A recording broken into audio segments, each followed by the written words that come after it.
এখনই আপনাদেরকে বলতে পারবো না। তিনটে অপশন দেয়া হয়েছে ইলেকশন কমিশনকে দিল্লিতে। তিনটের মধ্যে কোনটা পাবো, কোনটা অ্যালট হবে, সেটা আরো এই সামনের নির্বাচনে সেটা পাওয়া যাবে না। কারণ ISF, Indian secular party, ISF নওশাদের পার্টি 2021 সালে ভোটে লড়েছে, এখনো অন্য জনার প্রার্থী প্রতীক নিয়ে ভোটে লড়েছে, এখনো সে প্রতীক পায়নি। 4 বছর অতিক্রান্ত হয়ে গেছে।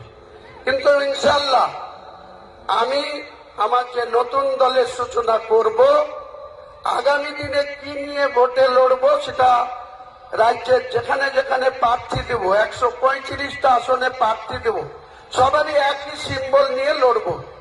কিন্তু ভোটের পরে স্থায়ী সিম্বল যখন অ্যালোটেড হবে তখন তারা সেই দলেরই স্বীকৃতি পাবে, কারণ দল রেজিস্ট্রেশন হয়ে গেছে।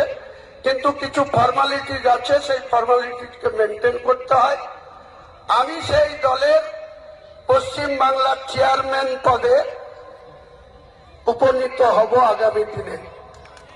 আমি গোটা রাজ্যের দলের মমতা বন্দ্যোপাধ্যায় যেমন তৃণমূল কংগ্রেসের চেয়ারপারসন, আমিও কিন্তু সেই নতুন দলের চেয়ারপারসন হিসাবে আমার আত্মপ্রকাশ হবে।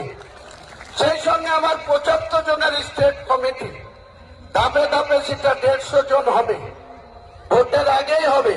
আর আমাদের দক্ষিণ দিনাজপুর থেকে এসছেন ডাক্তারবাবু, উনি বলছিলেন, সত্যিই বলছি আপনাদেরকে, আমি গত কয়েকদিন ধরে যখন বলেছি 135টা আসনে প্রার্থী দেব, ক্রমশই গোটা রাজ্যের বিভিন্ন জায়গা থেকে বলছে যে আমাদের এই বিধানসভাটা ধরেছেন তো। আমি বললাম দেখতে হবে। তো বলছে না না, আমাদেরকেও এই বিধানসভাটা আমরা লড়বো, আপনাকে প্রার্থী দিতে হবে। কেতুগ্রামটা বিধানসভায় পাশাপাশি বসি শাহনওয়াজ হোসেন, বীরভূমের সভাধিপতি কাজলের বড় ভাই। ও বসে 208-এ, আমি বসি 209-এ।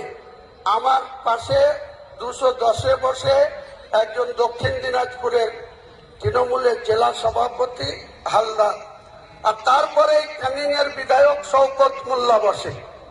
তো আমরা পাশাপাশি বসি। আমি শওকত মোল্লার সিটটাও ছেড়ে রেখেছিলাম যে প্রার্থী দেব না, কেতুগ্রামের সিটটাও ছেড়ে রেখেছিলাম। ওখান থেকেও বলছে প্রার্থী দিতে হবে, কেতুগ্রাম থেকেও বলছে প্রার্থী দিতে হবে।